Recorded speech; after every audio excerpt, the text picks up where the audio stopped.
इसी लम्हे काबा के दरो दीवार से रोने की आवाज़ आई। काबा ने अल्लाह की बारगाह में फरियाद की, ऐ मेरे पालने वाले, तेरा एक दर पैगंबर और तेरे दोस्तों की इतनी बड़ी जमात मेरे पास से गुजरी, लेकिन न वो मेरे पास उतरे और न यहाँ नमाज पढ़ी, जबकि मेरे चारों तरफ ये बुत रखे हुए हैं और लोग इनकी पूजा कर रहे हैं। तब अल्लाह ताला ने अपने घर पर वही नाजिल की और फरमाया, ए काबा, तू गिरिया मत कर, मैं बहुत जल्द इस ज़मीन को सजदा करने वालों की पेशानियों से भर दूंगा। मैं एक ऐसी किताब कुरान नाजिल करूंगा और आखिरी ज़माना में एक ऐसे पैगंबर को भेजूंगा जो तमाम पैगंबरों में सबसे बढ़तर होगा, यानी हज़रत मोहम्मद सल्लल्लाहु अलैहि वसल्लम। हज़रत सुलेमान अलैहिस्सलाम ये सब सुन रहे थे और उनकी आंखें तशक्कुर से नम थीं। वो समझ गए कि अगरचे आज उनकी बादशाही अजीम है, लेकिन असल अज़मत उस हस्ती की होगी जिसके कदम इस ज़मीन पर पड़ेंगे। लेकिन क्या आप जानते हैं कि हज़रत सुलेमान अलैहिस्सलाम की इस अज़ीमुश्शान बादशाही और उनके मौजिज़ात के पीछे एक और पहलू भी था, और वो पहलू था अदल व इंसाफ। अल्लाह ने उन्हें सिर्फ जिन्नों और हवाओं पर ही नहीं बल्कि जानवरों और मजलूमों के हुकूक पर भी हाकिम बनाया था। एक बार हवा के हाथों एक बूढ़ी औरत का हाथ टूट गया तो हज़रत सुलेमान अलैहिस्सलाम ने हवा को अदालत में तलब कर लिया। आखिर हवा ने क्या सफाई दी? एक दफ़ा दरबारे सुलेमानी हगा हुआ था। फिजा में वही हैबत थी जो हमेशा होती है, मगर आज एक ज़ईफ़ा बुढ़िया दरबार में हाजिर थी। उसने कांपती हुई आवाज़ में अर्ज़ की, ए अल्लाह के नबी, मुझे हवा से शिकायत है, इसने मेरा हाथ तोड़ दिया है। दरबार में मौजूद जिन्नात और इंसान हैरान रह गए, मगर हज़रत सुलेमान अलैहिस्सलाम के चेहरे पर संजीदगी थी। आपने उसी वक्त सुलेमान अलैहिस्सलाम ने पूछा, ए हवा, तूने इस ज़ाइफ़ा को क्यों तकलीफ़ पहुँचाई? हवा ने अर्ज़ की, ए अल्लाह के नबी, मेरा मकसद इसे दुख पहुँचाना नहीं था। अल्लाह ने मुझे हुक्म दिया था कि समंदर में एक कश्ती गर्क होने वाली है, इसमें मौजूद लोगों को बचाने के लिए मुझे तेज़ी से पहुँचना था। मैं अपने रब के हुक्म की तामील में तेज़ी से रवा हुई। ये औरत छत पर खड़ी थी और मेरी लपेट में आकर गिर गई, जिससे इसका हाथ टूट गया। मेरा इरादा बुरा नहीं था, मैं तो जानें बचा रही थी। अब ये एक ऐसा नाजुक फ़ैसला था जिसमें एक तरफ सैकड़ों जानें बचाने का बड़ा मकसद था और दूसरी तरफ एक फ़र्द का नुकसान।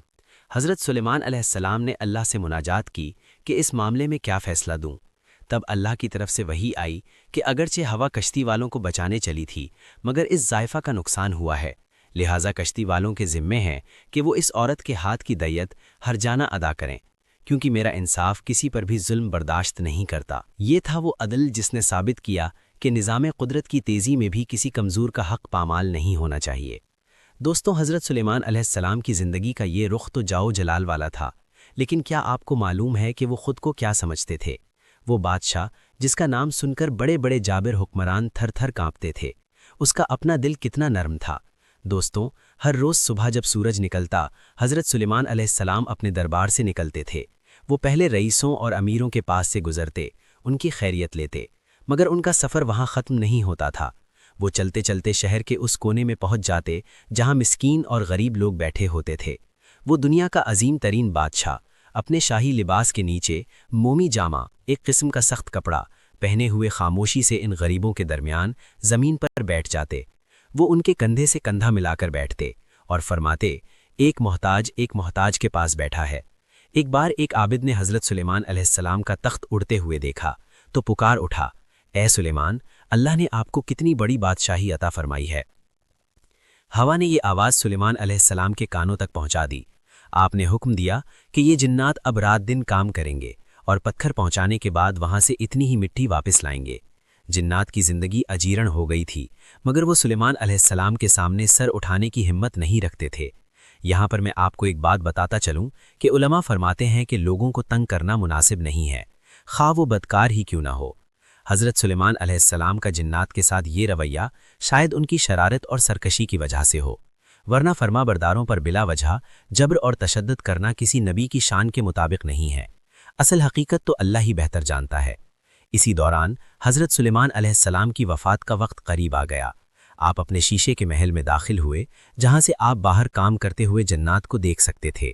आपने अपना असा लाठी लिया, इसके सहारे खड़े हुए और अल्लाह की इबादत में मशरूफ़ हो गए।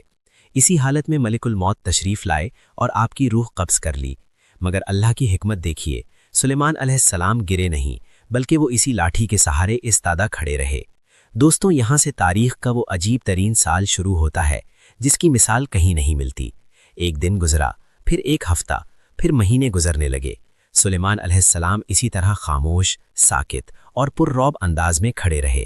باہر کام کرنے والے جنات جب اوپر دیکھتے تو انہیں سلیمان علیہ السلام کھڑے نظر آتے۔ وہ سمجھتے کہ بادشاہ انہیں دیکھ رہا ہے، اسی لیے وہ ڈر کے مارے اور زیادہ تیزی سے کام کرتے۔ وہ جنات جو دعویٰ کرتے تھے کہ وہ غیب جانتے ہیں، وہ زمین و آسمان کی خبریں رکھنے کا دعویٰ کرتے تھے۔ وہ اپنے سامنے کھڑی ایک لاش کو نہ پہچان سکے۔ یہ اللہ کی طرف سے ان کے لیے ایک بڑی ذلت تھی، تاکہ انسانوں کو پتہ چل جائے کہ جنات کو غیب کا کوئی علم نہیں ہوتا۔ لیکن اس طویل خاموشی کو کس نے توڑا؟ نہ کسی جن نے، نہ کسی انسان نے، اور نہ ہی کسی طاقتور فرشتے نے۔